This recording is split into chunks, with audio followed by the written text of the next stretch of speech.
Hey guys, it's Mitch. How's it going? We're going to try something a little bit different today. So we're going to be looking at, instead of the usual 90s negative story, disappointing art, we're going to take a look at some 80s decent story, exceptional art. I'm sure there'll be a lot of people who usually watch my videos who won't recognize this comic, but there'll probably be a few who do. We're going to take a look at Atari Force, #1 by Jerry Conway and Jose Luis Garcia Lopez. So just before we get into it, if you enjoy the channel, if you feel like you might want to help out a little bit, go subscribe on my Patreon. It gives you early access to everything I do.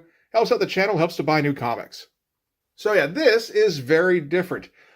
This is going to be, I don't do 80s comics too often, and this is a little bit on the obscure side, perhaps. For those of you not familiar, DC first came out with a comic book called Atari Force in conjunction with the Atari game system in 1982.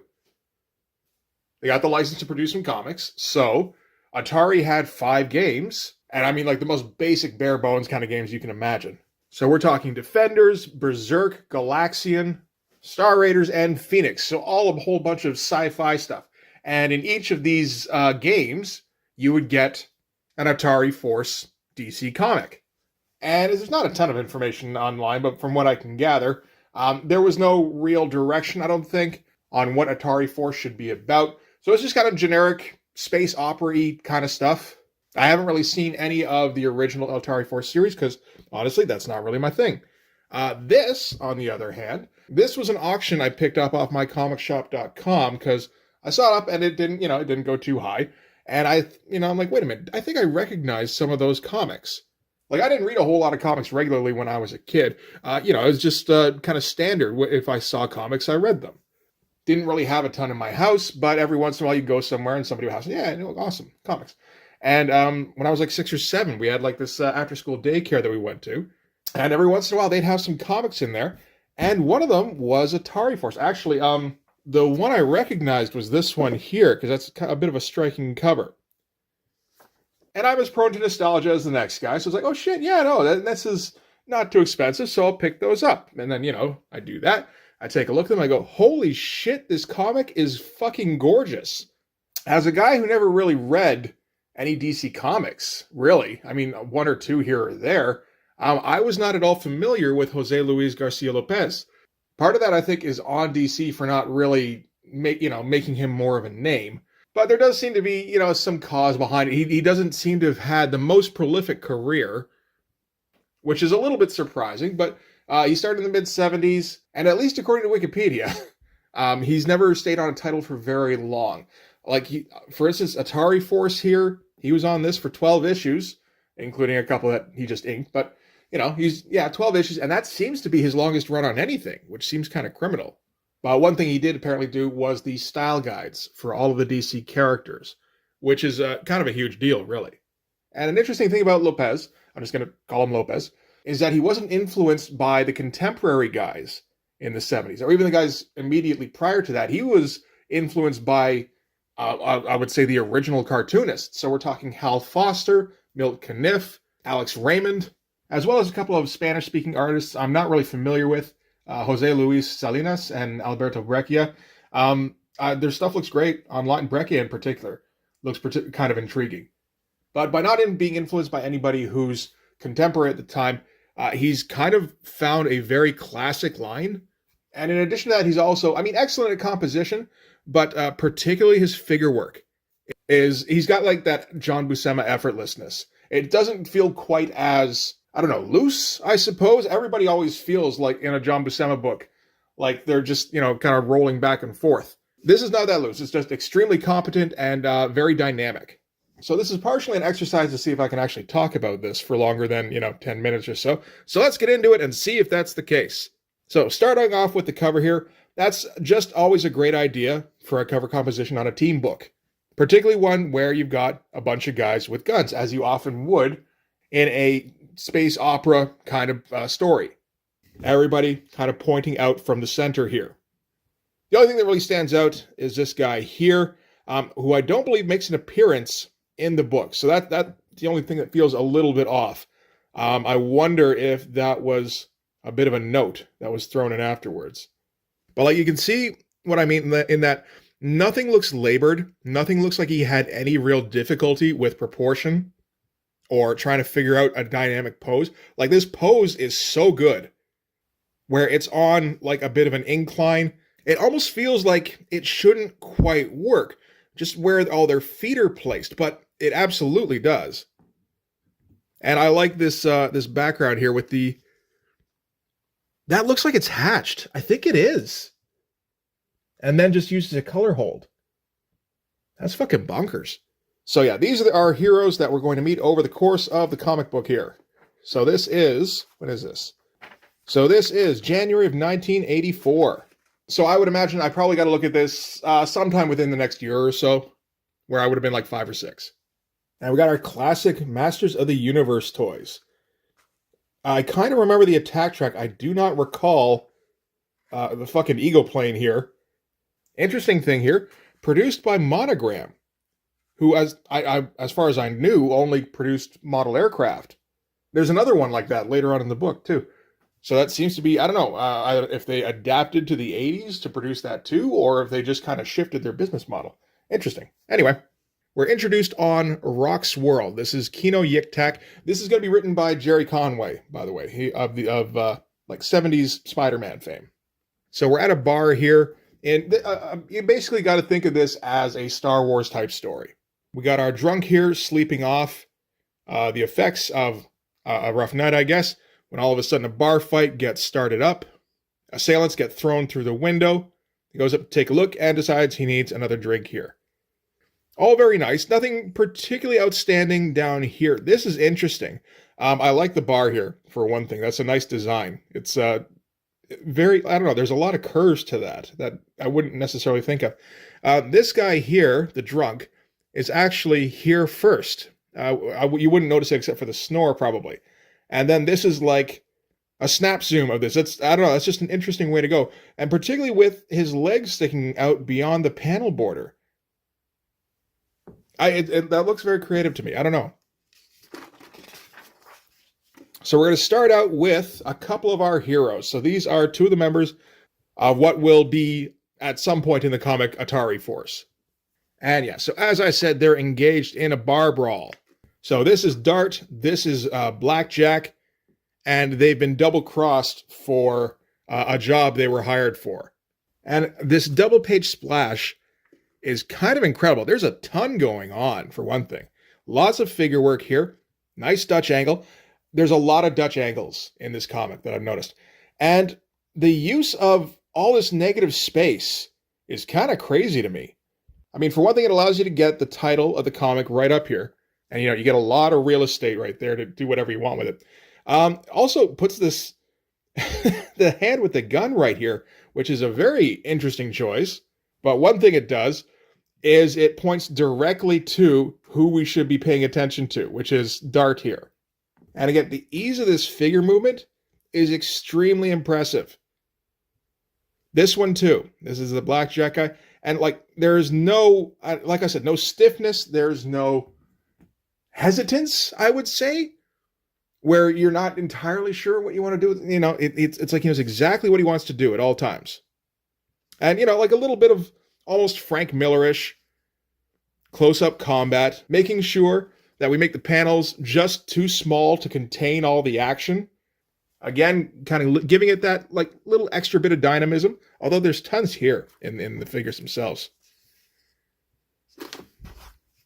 And again, it just kind of continues. Dart and Blackjack here, they just kind of make mincemeat of these soldiers that have been kind of sent against them. Apparently they were hired to assist the soldiers in some kind of operation, and now they've turned on them. It's like, no. There was a reason you guys hired us, remember? And so yeah, they wrap up. They're getting ready to leave when Dart has a premonition that they're about to get jumped by colony cops. So this seems to be something she does fairly often. I guess you can tell the premonition because of the color hold here. Not a whole lot of clear action, but like, again, just like casual Dutch angles all over the place. And one thing about Garcia Lopez is he does unbelievable faces. Like, particularly on women. The close-ups he gets on Dart here, they get close to something like, I want to say like newspaper strips from like the 30s and 40s.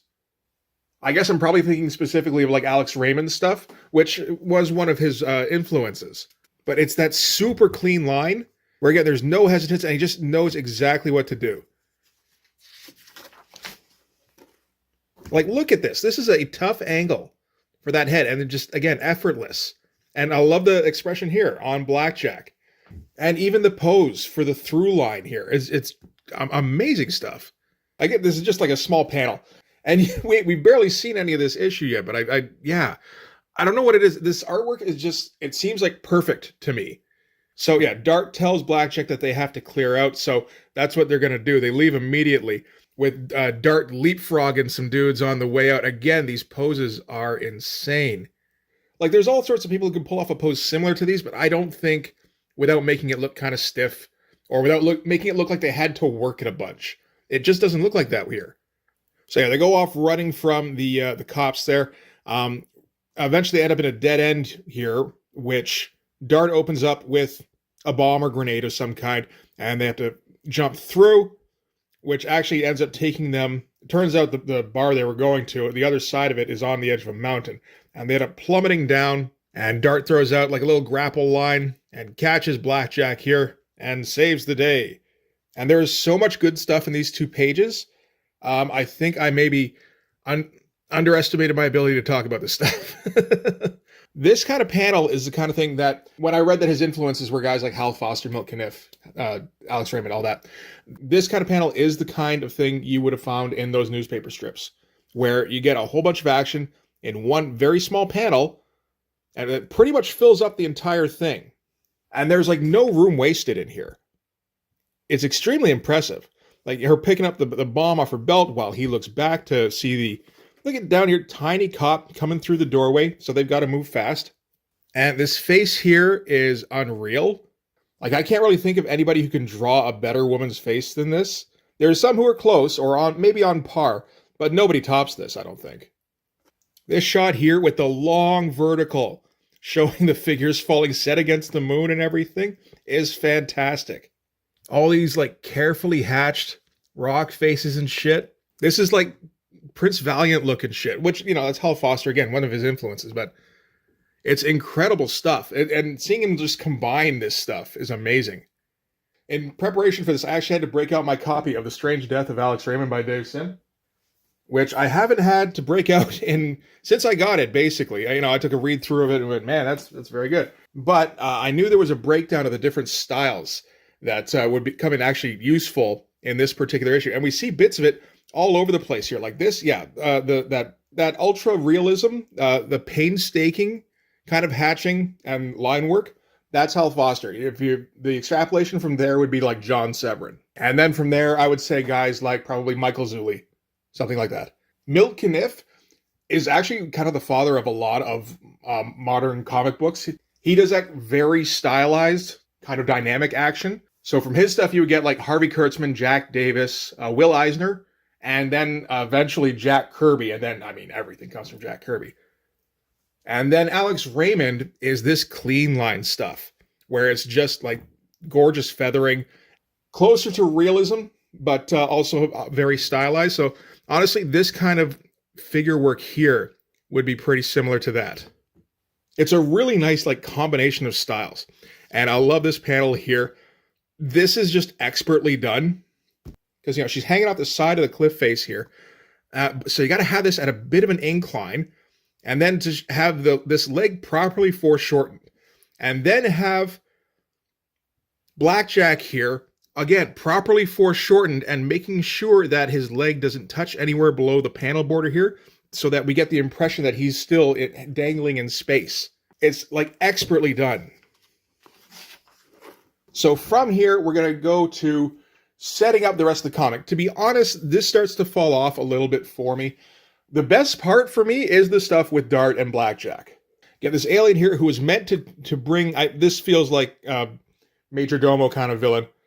So he was meant to bring Dart to him, except that by not paying the fee, he tipped them off. So he failed, basically Shredder here, who tosses him into this lake of acid, and he just kind of quickly dissolves. Nice little progression here. That's almost like EC stuff. And then we finally get our first good look at the main villain here. And, the costume here is fine. The panel is very nice, though. Again, one of those Dutch angles. He's constantly shifting angles, either swinging it Dutch or going like bird's eye view or worm's eye view. Like in this instance here, we got to shift it up. We got to shift it down again. So this was just a matter of introducing the villain here. This is a case of introducing another main character. So these space pirates basically go to a world where that is completely populated by these guys here. These are egg people. And apparently this is how they are when they're infants. Nice reveal shot. This one here too, actually, when showing the ship, you want to get a bit of a sense of size. So we got the characters down here and then have the ship just going out in every direction. I mean, this is kind of stuff that's established in like Star Wars and shit. Right from the beginning with the Star Destroyer chase. There's a lot of Star Wars in stuff like this. So yeah, the captain here explains to his first mate that these egg people start out as these gigantic babies and then continue to grow, but they turn into like these hills, these rocky formations. And in the meantime, he's going to enslave this one. He's going to lure it onto the ship with candy, and they're going to use it for labor because they're gigantic and strong. So, and he's got no conscience, and he figures, they don't feel the same way we do. A lot of panels per page, but I like when they're able to do this without making it feel cramped. It's tough. I can't figure out how to do it myself. Silvestri couldn't figure out how to do it when he was younger. But this one, we've got 10 panels on this page, including a fairly large bottom corner here that takes up a fair amount of real estate. So we had to make these ones really fucking small. But we cut from the captain here enslaving the big baby to Atari headquarters. And in this case, Atari stands for Advanced Technology and Research Institute. I always love when they include words like and or the in an acronym. I just feel like that's very thoughtful. I love these spreads. The Saturday morning lineup. All right, so here we've got another character here called Tempest. So Tempest is the son of one of the members of Atari Force from the first series. And he's being put through a training regiment, and the doctor in charge here is going to put him through his paces. So his ability is basically kind of like teleporting. A little bit. It's somewhere between phasing and teleporting. So the doctor sends this kind of tank tread thing after him, and the tank thing is set to kill him, which has, so he has to react in a fight or flight kind of manner. So he ends up, just kind of phasing through it here and coming out the other side. Nice shot for the big reveal of the panel, blank out all the background. It's not like he skimps anywhere in here, I would say. Like this is a maze that has basically like blank panel walls. So there's not a lot to really illustrate anyway. And so what he does is he just casts a lot of shadows on the walls here to fill up some of the space. But yeah, for the power reveal, you just blank that out as he just, walks right through it. And he keeps kind of staying one step ahead of the tank. I was able to phase through the wall here, but gets kind of snagged halfway through by the tank and pulled back in. So he has to phase a hand into negative space or whatever it's called, through the multiverse and inside the tank. So basically he shoves his hand inside the tank and starts messing with the wires there, which causes it to blow up. Doctor has like a maternal relationship with Tempest here. So just like, good job, son, kind of thing. And Tempest here gets introduced to Morphia, who was helping the Doctor oversee the test. And I get the impression that, at least at the start here, Morphia is more of an observer kind of character. She's not going to try and get very involved, but then eventually will become more involved with the team.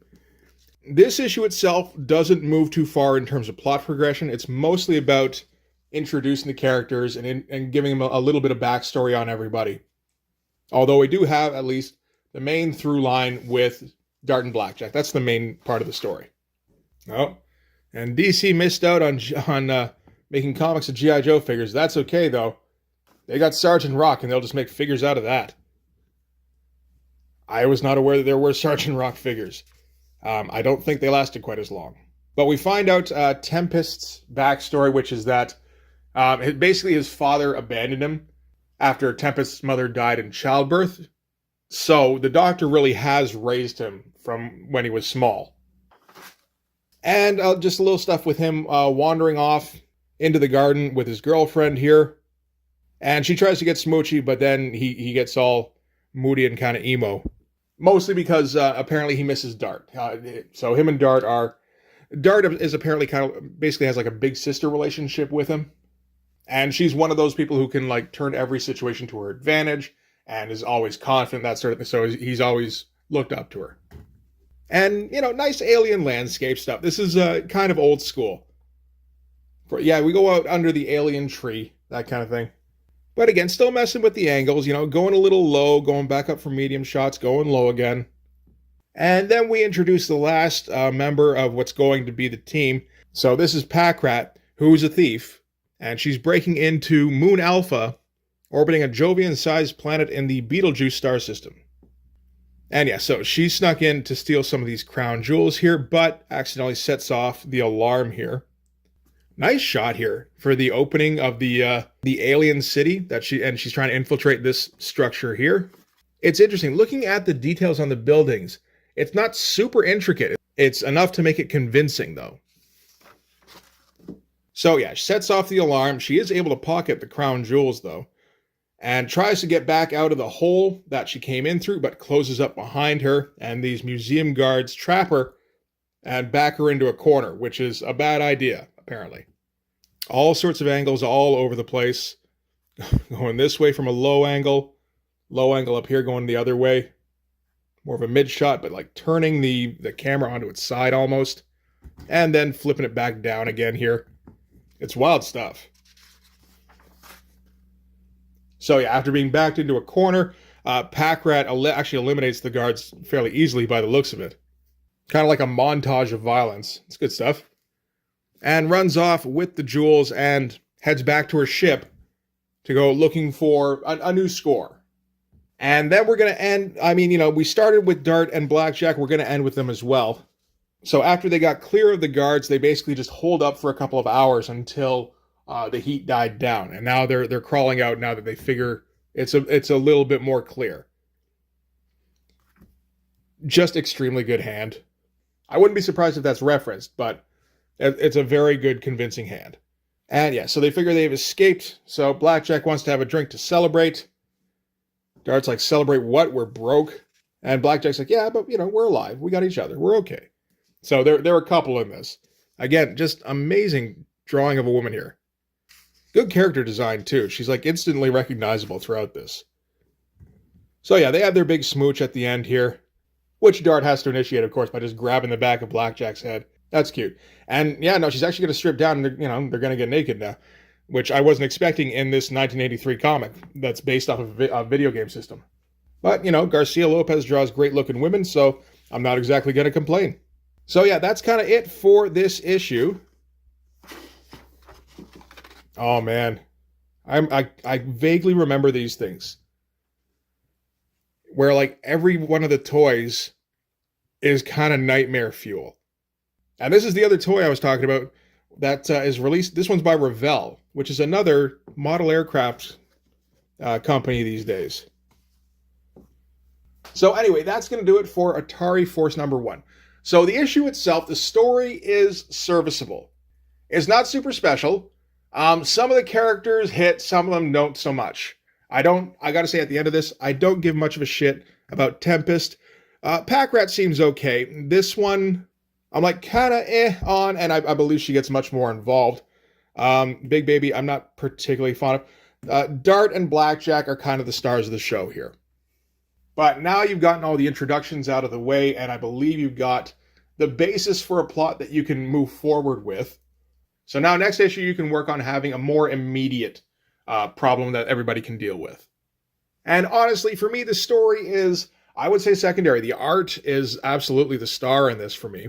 I do still remember getting this in the mail and just being like, oh, nice, I got my nostalgia fix. And then opening it up and going, whoa. And every page just being impressive and being like expertly executed. And this series would go on for 20 issues, which isn't a bad run, like a little more than a year and a half. Garcia Lopez gets the first 12 issues, and then I think it's Ross Andrew after that. And he did the original Atari Force series that this was continuing off of, so that makes sense. Jerry Conway wrote both of them as well. And then, I don't know, there doesn't seem to have been a whole lot done with it after that. But it does seem to have had a cult following of some kind. And I mean, after reading this, I did look up Garcia Lopez, and I found I'm not, by no means am I the first person to go, holy shit, this guy's amazing. No, he's definitely got a very dedicated following. I'm glad to have at least found him on my own without being recommended. That's always nice when that happens. It does seem to be a bit of a shame that there just isn't that much Garcia Lopez content out there. I do have the entire run of Atari Force, though, that I can go through, so that's all right. And maybe I'll find a couple of other things that we can go through at some point. I know he did at least one of the Amalgam books. I think he did Doctor Strange Fate. That might be worth checking out at some point in the future. And that's like 15 years after this one, so that would be interesting to see if I think his style wasn't quite as clean as it was here, but I don't know, like I said, it'll be interesting to check that out. Anyway, that's going to do it for this one. Thank you very much for watching. If you like this video, please hit like, hit subscribe, hit the notifications so you know when the next one's coming out. Go over and subscribe on my Patreon. It gives you early access to everything I do, from the Blood Force stuff to the YouTube videos before they get uploaded to YouTube, as well as some Patreon exclusive content. You can also follow me on Instagram and DM me there for commissions, and you can join the Blood Force Discord server. But yeah, that's going to do it. Thanks again for watching, guys. I'll see you in the next one. Bye-bye.